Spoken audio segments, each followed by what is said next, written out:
A nice beautiful day today. This is where I'm sitting today, in this spot right here, tucked in a corner here.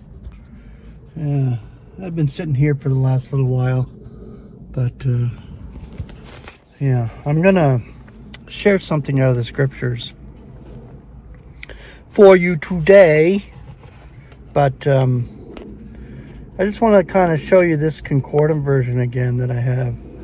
It was the original concordant version I got, the very first one, and I talked about it before, but to my new subscribers, new viewers, we can show it again. This is it. This doesn't have a keyword concordance in the back, but the homeless gentleman back in 1999, when I first met him, shared the truth, the evangel, that God was going to reconcile his universe through Christ, that Christ actually died, was entombed, and was roused the third day by his God and Father.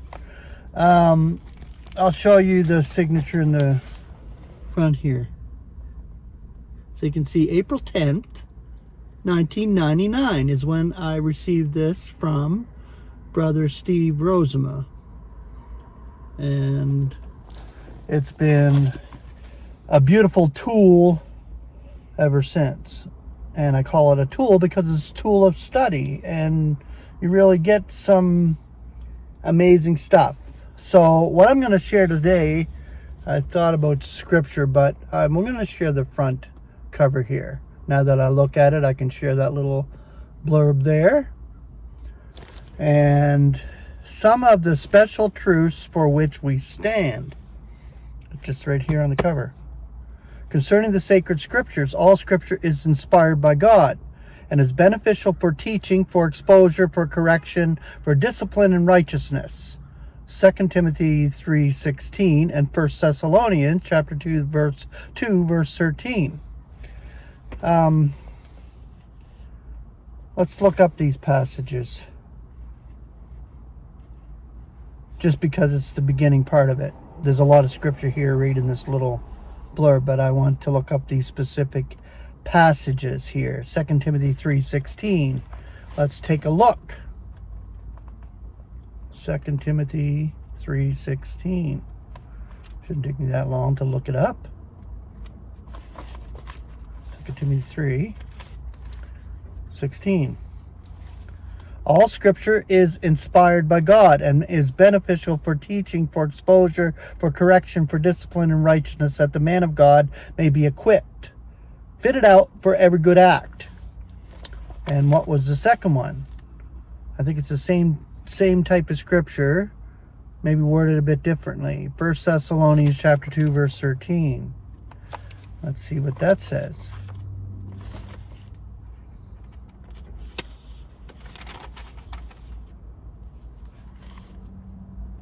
Oh, right here. It's different, yes. 2 Thessalonians. Was it 2 Thessalonians? 1 Thessalonians 2:13, yeah. Right here.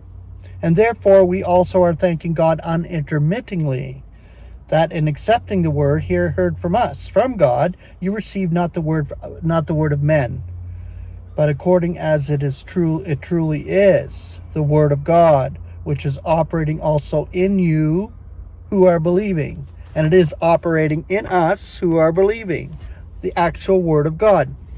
Seth and I used to say this all the time, the living, breathing word of God. And that's what we are. We're believers. We're walking, living, doing as every other human being is doing on our daily plight or our daily experience. And we are walking, living, breathing words of God because we have Christ and God in us. We have the Spirit of God in us. So no matter what we're doing, we're living and breathing, and it's beautiful because this is the Word of God. The pattern of sound words must be preserved as given in the originals. 2 Timothy 1:13. Now that there is a pattern of sound words. Scripture. The word of truth must be correctly cut, and each part applied to those to whom it was written. Our Lord's ministry, Romans 15:8, and the 12 apostles to the circumcision, and Paul to the nations. Ephesians 3:8 and 1 Timothy 2:7. All scripture is for us, but it is not all about us. Concerning the deity, there is no other God except one God, the Father, out of whom all is, and one Lord Jesus Christ, through whom all is. Get it? Through whom all is. All is out of him, through and for him. Romans 11:36. God creates evil, Isaiah 45:7, but never sins or misses the mark, and gives the experience of evil to humanity to humble them by it. Ecclesiastes 1:13. Even when contrary to his will, evil carries out his intention. Romans 9:19. To publish his name in the earth. Romans 9:17. And to reveal his love to his creatures. Apart from evil and sin, God could not unveil his heart. These are justified from his standpoint, for they will bring untold blessing to his creatures through the sacred scriptures of Christ, or the sacred sacrifice of Christ. Sorry. The words are really small, so I'm having a bit of a difficult time seeing it. But I'm getting through it because you need to hear exactly the truths in which we stand, the evangel. Concerning the Lord Jesus Christ, he is the Son of the Most High, generated by his Holy Spirit. Luke chapter 1, verses 32 through 35. And in him the entire complement of the deity is dwelling bodily. Colossians 2:9. He is the effulgence of his glory and the emblem of his assumptions. Hebrews 1:3. The image of the invisible God, firstborn of every creature. Colossians 1:15, Revelation 3:14. Who, subsisting in the form of God, deems it not pillaging to be equal with God, nevertheless empties himself, taking the form of a slave, coming to be in the likeness of humanity, and being found in fashion as a man. He humbles himself, becoming obedient unto death, even the death of the cross. Philippians 2:6 through 8. He was apart from sin, Hebrews 4:15. Does no sin, 1 Peter 2:22. Could not be exposed concerning sin, John 8:46. Nevertheless, he was made sin, that we might become the righteousness of God in him. 2 Corinthians 5:21. There's one mediator of God and mankind, a man, Christ Jesus, and one giving himself a correspondent ransom for all. 1 Timothy 2:5 and 6. Concerning God's Aeonian purpose, the scriptures speak of God's wisdom in a secret designated beforehand, before the eons. 1 Corinthians 2:7. His own purpose and grace before Aeonian times. 2 Timothy 1:9. And life promised before Aeonian times. Titus 1:2. Each eon has its own world, or cosmos, system. And they synchronize. Ephesians 2:2. God is the king of the eons and made them through Christ. Hebrews 1:2. 5 eons can be found. The first 2 eons are not mentioned, but their corresponding worlds or cosmos system are. 2 eons are impending. Ephesians 2:7. And we are living in the present wicked eon. Galatians 1:4. Look out your window every day when you get up and tell me we're not living in the current wicked eon.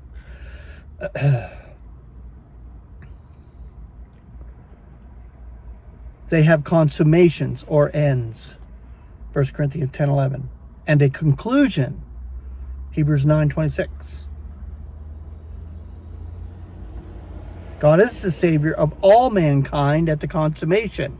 He will reconcile his whole universe. Every single human being will be saved, reconciled, back to God. But especially of believers, meaning right now, especially of believers, does not mean exclusively, but we are the first to be called out. We were chosen prior. We were chosen in Christ before the disruption. We just learned this in our lifetime. We are called, and we learn this. We realize it, that God has called us first. And that's why it's especially of believers, not exclusively, because the whole of humanity will be saved at the end of the eons, which is the consummation. The end of time Zionian, end of time and space. Basically, it'll be completed, the full universe in Christ. And we are members of his body. That's why we were called first, because we have a place among the celestials, not among the terrestrials in the next eon, which is 1,000 years. We have a place a lot more loftier and higher than that, next to God in Christ. Okay, I don't want to go off on a tangent here, but this is beautiful. Okay, but especially believers during the eons. 1 Timothy 2:4, 1 Timothy 4:10. At the consummation, we find all saved, justified. All saved, justified. Romans 5:18, vivified. 1 Corinthians 15:22, 1 Timothy 6:13, and all the estranged reconciled. Colossians 1:20. Death will be abolished. 2 Timothy 1:9 and 1 Corinthians 15:26. And sin repudiated. At the conclusion of the eons, it'll run its course through the eons and be done. Hebrews 9:26, and God will be all in all. 1 Corinthians 15:28, concerning the circumcision of and the nations, God before Israel was cast away. So the nations before Israel were cast away. Romans 11:15, had the circumcision near while the nations were far off. Ephesians 2:12. But now in Christ Jesus he is conciliated and friendly toward them and the world. 1 Corinthians 5:18 and 19. So he is conciliated, meaning he's at peace with the whole world. Right now, he's at peace with every single human being on this planet right now. No matter what they are, who they are, whatever. The invitation of the evangel for today is be conciliated, be at peace with God. 2 Corinthians 5:20. When we obtain the conciliation, the one-sided peace, and are conciliated to God, at peace with God, Romans 5:10 and 11, then we are reconciled. Two-sided peace. Beautiful. We are no longer at enmity with him, and there is mutual reconciliation. Through the blood of Christ's cross, all the estranged on earth or in heaven shall be reconciled at the consummation.